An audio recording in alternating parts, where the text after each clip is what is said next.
27장 전체는 장자권을 둘러싼 이야기가 계속되고 있습니다. 이삭의 가정의 네 사람 모두 장자권을 둘러싼 축복의 그 신경전을 벌이고 또 전쟁이 벌어지고 있습니다. 지난주 야곱이 아버지를 속여서 형 에서 대신 축복을 받아버렸던 이야기 다루었습니다. 야곱은 형 에서를 완벽하게 따돌리고 또 아버지를 속이고 자신의 목적을 이루었습니다. 뒤늦게 이삭과 에서가 속았다는 걸 알게 되고 에서가 분노에 차서 동생을 죽이려고 하죠. 결국 야곱은 형을 피해서 도주하게 됩니다. 자, 이 사건을 우리가 보면서 결과적으로는 이 가족 네 사람 모두 피해자가 됩니다. 누구도 이긴 사람이 없어요. 결국은 이삭은 에서에게 축복하려고 하던 일이 실패되고 에서는 자신이 받아야 할 축복을 동생이 대신 받고 말았습니다. 그리고 리브가는 이 일로 인하여 사랑하는 아들 야곱을 잃게 되고 또 야곱 역시 정든 집을 떠나 나그네의 험한 길을 걷게 됩니다. 한 가정이 갑자기 불행으로 몰아가게 된 그런 안타까운 현장, 복잡한 사연들이 이제 벌어지게 되었습니다. 자, 왜 이런 일이 일어났을까? 오늘 야곱을 중심으로 해서 우리에게 주시는 메시지를 듣기를 원합니다. 표면적으로 보면 야곱은 자신이 목적한 것을 이루었습니다. 성공한 것이죠.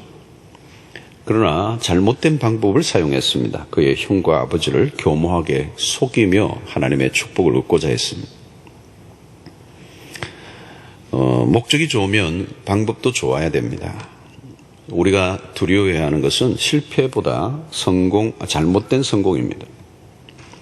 세상에서 우리가 목격하는 것은 과정보다 결과를 더 중요하게 여기는 세상을 우리가 보게 됩니다. 야곱의 인생 철학도 마찬가지입니다. 세상과 아주 닮아 있습니다. 성공지상주의, 성공을 위해서 모든 것을 수단화하는 모습입니다. 야곱은 이루고자 하는 목적을 위해서라면 어떤 방법도 사용할 수 있는 그런 사람이었습니다. 천연덕스럽게 아버지에게 거짓말을 하며 입맞춤하는 야곱의 모습에서 가롯 유다의 모습을 우리가 연상하게 되죠. 가장 아름다운 정겨운 그런 사랑의 입맞춤을 배반에, 배신에, 또 거짓의 도구로 사용합니다. 성경은 목적도 중요하지만 그것을 이루는 과정에 관심이 많습니다. 목적을 위해 수단을 무시하는 야곱의 모습은 오늘날 우리의 일상 속에서도 위조, 서류, 분식, 회계, 이중장부, 이 편법과 불법을 할 수 있는 이 세상의 모습을 우리는 야곱에게서 발견합니다. 야곱은 확실히 에서보다 머리가 좋습니다. 에서의 보다 한 수 늘 앞서죠. 그리고 에서는 늘 뒷북을 치며 야곱에게 당하는 모습을 보게 됩니다.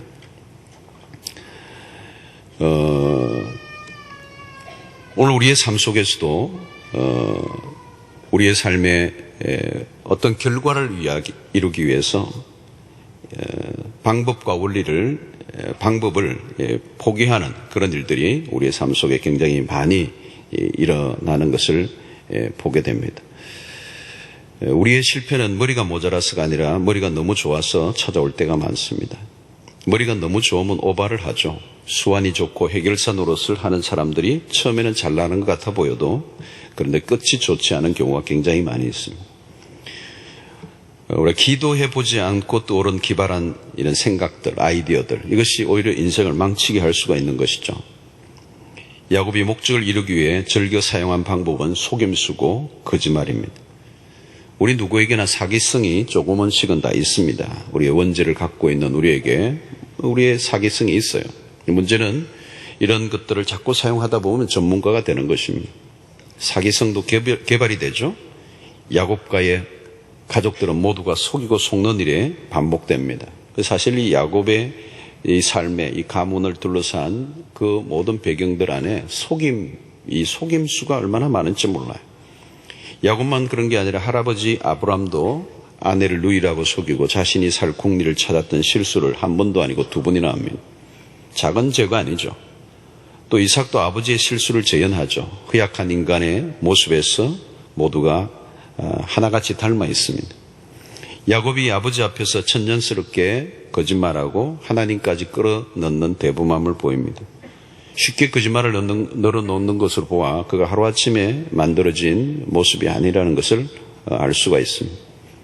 야곱의 인생을 보면 계속 거짓말과 속임수로 그의 인생 계속 길게 이어져 가고 있습니다.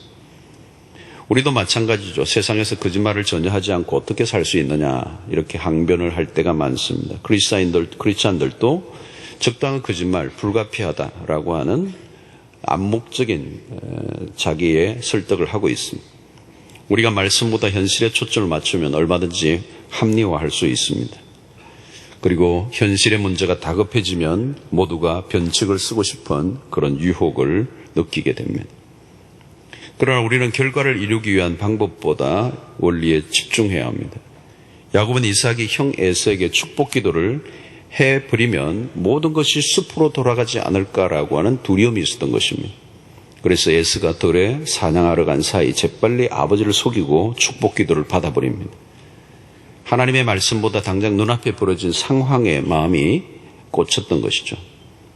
여러분, 축복만 받으면 무엇합니까? 되는 것입니까? 성공만 하면 된다는 얘기입니까? 나의 목적만 이루면 끝나는 것입니까? 사실 방법은 좀 천천히 익혀도 되죠. 먼저 원리에 집중할 필요가 있습니다.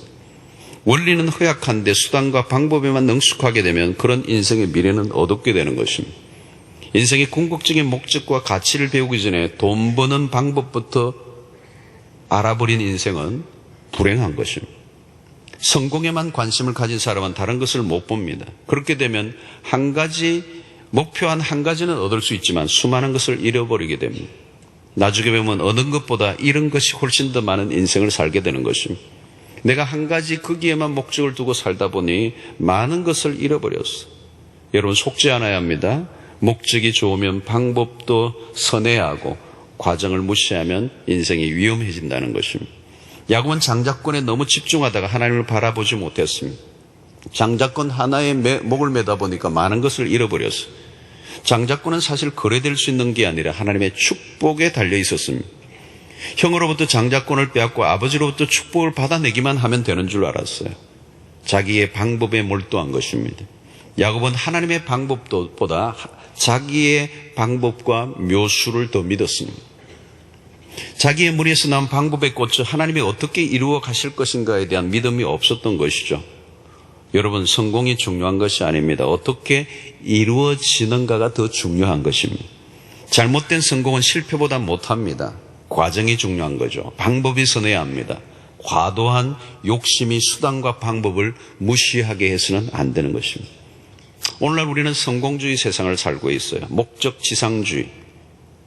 우리는 성공시대 이런 프로도 있는 것을 보는데 성공시대, 성공이 중요해요. 성공 자체가 나쁜 건 아니에요. 그러나 성공주의, 이 목적, 성공이 자기의 목적이 되어 있는 인생. 여러분, 이런 곳에는 불법이 성행할 가능성이 많습니다. 우리 사회에서 일어나는 안전사고들, 오늘 수없는 이런 사고들이 많이 일어나는데 이게 왜 일어납니까? 과정을 무시하는 것. 과정을 무시하고 결과주의에 폐해들이에요. 오늘 우리 사회의 모든 곳곳에 수없는 위험들이 늘 이렇게 내재되어 있는 결과주의, 성공주의, 그 과정을 무시하는 거예요. 프로세스는 중요하지 않아요. 결국은 처음은 모든 게 잘 돌아가는 것 같아 보이는데 꼬이는 것입니다. 과정을 무시하면 반드시 대가를 치르게 되는 것이죠. 결과만 중요하게 여기는 세상 속에는 하나님이 보이지 않습니다. 하나님보다 결과가 더 중요해지면 인간은 잔인해져요. 그것에는 악이 난무하게 됩니다. 사랑하는 성도 여러분, 하나님의 축복은 우리의 능력보다 우리의 태도와 연관이 있어요. 축복은 우리의 힘으로 쟁취해 얻어내는 것이 아니라 때가 되면 하나님의 방법으로 이루어 주신다라는 것을 믿어야 되는 거죠. 믿음은 태도예요. 우리의 능력과 우리의 재주로 축복을 쟁취하는 것이 아니라는 거예요. 하나님의 축복은 하나님의 방법으로 이루어진다는 거죠. 그래서 하나님이 시작하시는 일을 하나님이 이루신다는 믿음을 가지는 우리의 태도, 그 태도 안에 하나님의 역사를 우리가 경험하게 하시는 것입니다. 우리의 힘과 재주로 우리 인생이 돌아가는 게 아닙니다. 우리의 방법을 내려놓고 하나님의 방법에 순종할 줄 아는 것. 그때 하나님의 역사가 우리 가운데 일어날 수 있는 것입니다. 중요한 것은 이런 하나님의 방법을 우리가 바라볼 때 우리가 가지는 것은 또 하나의 중요한 문제는 하나님의 때와 언제나 맞물려 있다는 거예요. 하나님의 때, 성경은 늘 때를 매우 중요하게 여긴다. 때를 따라 역사하신다. 하나님은 정확한 때를 따라 당신의 계획을 이루어 가시는 하나님이었어요. 그래서 여러분, 성경이 창세기부터 요한계시록까지 의미 없이 흘러가는 것 같지만 의미 없이 시간이 나열되는 게 아니에요. 하나님은 아주 정확하게 당신의 시간들을 조각하시고 당신의 일들을 빈틈없이 완성해 가시는 하나님. 주님도 공생을 사시는 동안에 정확하게 30세부터 이제 공생가 시작되면서 십자가의 길을 빈틈없이 걸어가시죠. 우리는 요한복음 2장의 가나의 혼인잔치집에서 예수님이 기적을 행하시는 그 직전에 내 때가 아직 이르지 아니했다. 그 어머니 마리아에게 하는 얘기가 내 때가 아직 이르지 아니했다. 또 내 때가 참회라고 하는 이런 표현들을 통해서 예수님은 시간의 개념이 정확하게 이해되어지고 자신의 공생의 삶이 하나님의 시간 안에서 빈틈없이 움직여가는 일에 순종한 주님의 모습을 보게 됩니다. 결국 여러분, 지혜라는 게 뭘까요? 때를 아는 것, 그게 지혜인 것이죠. 아무리 좋은 목적과 방법을 알고 있다 해도 때를 잘못 맞추면 실패하는 것입니다. 때가 중요해요.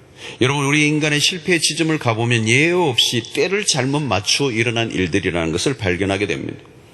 하나님의 원리보다 방법을 우선시하는 곳의 특징, 이 방법론에 빠져서 살아가는 사람들의 특징, 속전속결이에요. 방법을 중요하게 여기는 이유가 뭘까요? 빠른 결과를 얻고자 하기 때문입니다. 하나님은 야곱을 축복하기로 작정하셨습니다. 그렇게 계획되어져 있습니다. 그러나 야곱은 하나님의 그 때를 기다릴 수가 없었던 거죠. 형보다 빨리 아버지의 축복 기도를 받는 게 중요했습니다. 형 에스가 사냥을 간 사이에 모든 것은 일사불란하게 움직입니다. 아버지가 나중에 놀라서 어떻게 이렇게 빨리 사냥할 수 있었느냐고 묻자 야곱은 아주 태연하게 아버지의 하나님이 나로 순조롭게 만나게 하셨다고 거짓말을 둘러댑니다. 거짓말을 하는데도 그냥 하지. 하나님 이름까지 걸고 아버지 이름까지 걸고 자신이 설정한 목적을 위해 과정이 무시되면 그때부터 모든 것은 급하게 돌아가는 거예요. 여러분, 죄를 지을 때도 비슷합니다. 죄를 지을 때는요, 모든 것이 생략이 돼요. 많은 게 생략이 되고 죄는 굉장히 스피드를 가지는 거예요. 여러분, 야곱은 눈앞에 펼쳐진 지름길을 선택했어요. 그런데 그 길이 돌고 도는 길이라는 줄을 몰랐습니다. 야곱은 아버지로부터 빼앗듯이 축복 기도를 받은 이유, 그의 삶은 꼬여버렸습니다. 에스가 사냥을 끝내고 돌아와 아버지를 찾았을 때 이미 동생이 가르쳤다는 것을 알게 되자 통곡하며 분노를 터뜨렸습니다. 야곱을 죽이겠다고 칼을 들었어요. 결국 에스와 야곱은 오랜 세월 동안 원수로 지내야 하는 비극을 초래했습니다. 한 배에서 태어난 쌍둥이, 함께 정겹게 살아야 할 한 형제가 그들은 생이별을 하며 20여 년의 세월 동안 그들은 이별의 아픔을 경험한 것이죠. 여러분, 야곱이 지름길이라고 여기고 선택했던 길은 멀고 험한 길이 되고 말았습니다. 지름길은 다른 사람들보다 능력이 많은 편에 속하는 사람들이 선호하죠. 그러나 그 지름길이 돌아가는 길이라는 것을 모른 것입니다. 야곱은 하나님의 때를 기다리는 일에 실패했습니다. 하나님의 약속은 반드시 하나님의 때와 연관이 있다는 사실을 그가 몰랐어요. 때라는 것은 하나님의 수중에 있습니다. 때는 하나님이 주관하세요. 시간은 우리가 조정할 수 있는 게 아니에요. 철저히 하나님의 영역입니다. 왜 우리가 하나님을 신뢰해야 합니까? 그 신뢰하는 이유는 하나님은 때를 주장하시는 분이시기 때문입니다. 우리가 겸손해야 할 이유, 때를 우리가 임의로 한치도 조정할 수가 없어요. 항상 사고가 어디에서 벌어집니까? 때를 우리가 조정하려고 하는 거예요. 시간을 우리가 임의로 조정하려고 할 때. 여러분, 순종과 불순종의 문제는 때와 연관이 있는 거예요. 순종이 뭡니까? 순종은 하나님의 때를 기다릴 줄 아는 거예요. 하나님의 때를 기다리지 못하면 불순종하게 되는 겁니다. 아브라함의 불순종, 역사의 거대한 과오가 어디였습니까? 아들을 주실 것이라는 약속을 기다리지 못해 아내의 몸종 하갈을 통하여 이스마엘을 낳았던 이 실수. 역사에 오고 오는 역사 속에 이 사건이 준 후유증이 오늘 우리까지 겪고 있잖아요. 야곱은 어머니로부터의 충성의 비밀을 분명히 들었습니다. 장자권은 야곱에게 결정되어 있다는 것을 그는 알았어요. 그는 하나님의 계획을 알았어요. 중요한 것은 그 하나님에 대한 신뢰예요. 그 하나님을 신뢰만 했다면 야곱이 서두를 필요가 전혀 없습니다. 아무리 아버지 이삭이 에서에게 축복을 한다 해도 하나님의 뜻을 거스를 수는 없는 거죠. 분명히 아버지의 행동에 문제가 있었고 그에 대한 약속이 어긋날 것 같은 불안감이 닥쳤을 것입니다. 우리가 보기에는 때때로 하나님이 하시는 일이 믿어 보이지 않고 하나님의 행동이 너무 꿈떠실 때가 있습니다. 하나님 믿고 있다가는 내가 망할 것 같은 그런 생각이 들 수도 있어요. 그러나 신앙은 하나님의 속도를 맞추는 것입니다. 여러분, 우리는 특별히 힘들어질 때 하나님의 손이 보이지 않아 보입니다. 하나님이 일하시지 않고 뒷짐을 지시는 것 같아요. 시간이 멈춘 것 같은 느낌을 들어요. 그때 우리는 불안해요. 모든 것은 숲으로 돌아가고 마는 것 아니냐. 아버지 이삭이 지금 형 에서에게 지금 축복 기도해버리면 내 인생은 이제 끝나버리는 것 아닌가. 하나님의 약속은 다 끝이 나는 것 아닌가. 모든 것들이 나에게 불리하게 돌아가는 같은 상황이 벌어질 때 다급해지고 하나님을 의심하게 되고 내 머리는 회전이 되고, 그러면 믿음의 작동보다 내 머리의 회전을 믿으면 결국은 큰 과오를 범하게 되는 것입니다. 그래서 여러분, 힘들고 어렵고 내가 생각하는 상황과 전혀 다르게 돌아갈 때 우리는 우리의 머리를 회전시켜야 되는 것이 아니라 믿음을 작동시켜야 하는 순간인 것입니다. 육안으로는 보이지 않지만 믿음으로 바라보면 분명히 부지런히 일하고 계시는 하나님의 손길을 바라보게 되는 것입니다. 그래서 여러분, 요셉은 자신의 생애 가운데 때로는 감옥에 갇혀 있을 때, 우울하게 묻혀 있을 때 함께했던 그 관원들이 다 추록한 이후에도 잊혀진 세월을 살며 시간이 멈춘 것, 아무것도 진행되는 것 같아 보이지 않지만 그런 하나님의 선하신 손길을 믿었어요. 그런 나중에 그의 고백이 뭡니까? 형들은 나를 해하려 하였으나 하나님이 선으로 바꾸사, 그 선을 이루시는 하나님의 손길을 요셉은 놓치지 않았단 말이죠. 성도 여러분, 하나님의 뜻은 반드시 이루어집니다. 하늘이 무너져도 하나님의 뜻은 이루어지고야 만다는 이 믿음을 가져야 우리의 상황 속에 실패하지 않을 수 있는 거죠. 이삭이 아무리 에서에게 손을 얹어 기도하려고 해도, 아니 기도했다 할지라도 야곱이 불안해할 이유가 없는 것은 하나님이 야곱을 축복하시기로 이미 태어나기 전에 작정하셨기 때문에. 여러분, 그것이 뭐예요? 하나님의 뜻, 하나님의 뜻이에요. 그래서 우리가 잘 아는 로마서 8장 28절의 말씀, 우리가 알거니와 하나님을 사랑하는 자 곧 그의 뜻대로 부르심을 입은 자들에게는 모든 것이 합력하여 선을 이루느니라. 여러분, 이게 굉장히 중요한 단어예요. 그의 뜻대로. 여러분, 하나님의 뜻은 변개되지 않아요. 하나님의 뜻은 변심이 일어나지 않아요. 하나님의 뜻하신 것은 당신이 반드시 이루세요. 그게 하나님의 성품이에요. 하나님의 성실하심이죠. 하나님의 선하심입니다. 그래서 그의 뜻대로 부르심을 입은 자들에게는 모든 것이 합력하여 선을 이루느니라. 그 선은 뭐예요? 궁극적 승리를 말하는 거죠. 당신의 뜻을 이루시고야 마신다라고 하는 강력한 이 말씀. 우리의 모든 의심과 불안을 완전히 걷어내는 귀중한 말씀이죠. 현실은 항상 우리가 생각하는 대로 돌아가지 않습니다. 때로는 거꾸로 돌아가는 것 같은 상황이 벌어집니다. 그때 중요해요. 믿음을 가동해야 합니다. 신앙은 기다림이에요. 기도도 역시 기다림이에요. 기도했다고 금방 이루어지는 것 아닙니다.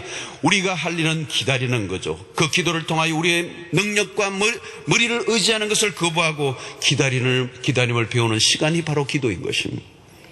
기도는 우리가 동원할 수 있는 수많은 방법들을 내려놓고 하나님께 항복하는 경험이죠. 야곱은 축복은 오직 하나님으로부터 온다는 것을 온전히 신뢰하지 못했어. 만약에 신뢰했다면 그렇게 치사한 방법으로 인생을 살지 않았을 것입니다. 자신이 그렇게 머리를 쓰고 방법을 동원하든 하면 하나님의 축복이 자기에게로 굴러 들어올 줄 알았습니다. 금방 굴러 들어올 줄 알았어요. 그릇된 방법은 시간을 벌게 하는 것이 아니라 읽게 만드는 것입니다. 문제를 푸는 게 아니라 꼬이게 만드는 것입니다. 성도 여러분, 우리가 신앙하는 것의 핵심 근거는 무엇일까요? 하나님의 선하신 뜻, 선하신 계획입니다. 우리의 인생은 우리의 재주나 능력에 의해 결정되는 것이 아닙니다. 우리를 방해하는 인간들에 의해 내 인생이 결정되지도 않아요. 우리 앞에 어떤 일들이 일어난다 할지라도 불안하지 않아야 할 이유는 하나님에 의해 우리의 인생이 결정되기 때문입니다. 여러분, 이 야곱이 어머니 배에 임신되어 있을 때부터 하나님의 예언, 야곱을 사랑하기로 결정했던 그 하나님의 경륜, 비밀한 그 비밀. 여러분, 그것을 아는 인생. 오늘 우리 이게 참여한 우리 모두가 그런 사람들. 하나님의 사랑을 받은 백성들이에요.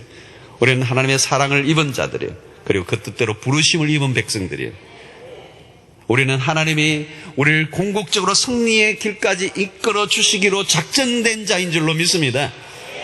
우리는 우리에게 일어나는 이 상황, 오늘의 현실을 바라보고 우리의 삶을 해석하지 않고, 때로는 내게 일어나는 일들, 때로는 내 주변에 나를 둘러싼 수 없는 사람들이 나의 삶을 방해하고 가로막는다 할지라도 그것이 내 인생을 영향을 주는 것이 아니라 내 삶은 하나님의 선하신 계획 속에 있는 것이고, 그 계획은 완전하고 그분은 그분의 때에 그분의 방법으로 당신의 목적을 이루실 것을 우리가 믿는 것이죠.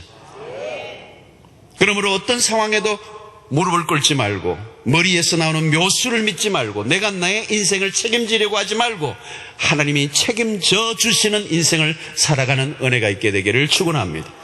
하나님이 책임져 주시면 되는 거예요. 여러분, 오늘 이 야곱에 대한 하나님의 약속은 뭐예요? 내가 너의 인생을 책임질 거야. 걱정 마. 어떻게 되든 내가 너의 인생을 내가 책임져 너를 이끌 거야.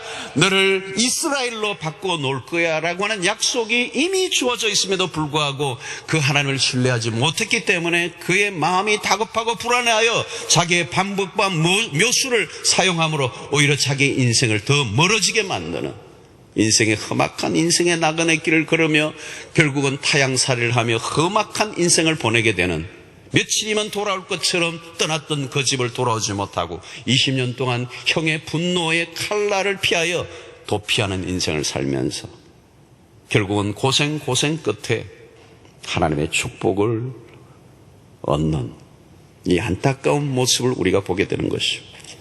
사랑하는 성도 여러분, 오늘 이 목적에만 꽂혀 방법을 무시하는, 그리고 그 시간을 우리의 마음대로 조정할 수 있을 것처럼 임의로 조작하다가 오히려 지름길이 더 먼 길이 되어버린 이 야곱의 생애를 바라보면서 오늘 우리 현실 속에 하나님의 말씀을 따라 목적이 선하면 우리의 삶의 방법도 과정도 선해야 한다는 사실, 우리는 세상 속에서 야비하고 속임수와 자기의 방법과 재주에 도취되어 살아가지 않고 오직 하나님의 선하신 당신의 방법으로 이루실 것을 믿으며 우리의 삶 속에 조금도 초조해하지 않고 상황을 넘어서 역사하시는 하나님을 바라보는 은혜가 있게 되기를 축원합니다.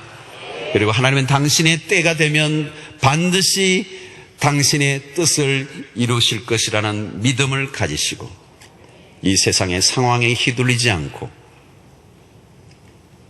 역사의 수레바퀴를 움직이시는 그 하나님을 신뢰함으로 기다리면 때가 되면 나 여호와가 이루리라.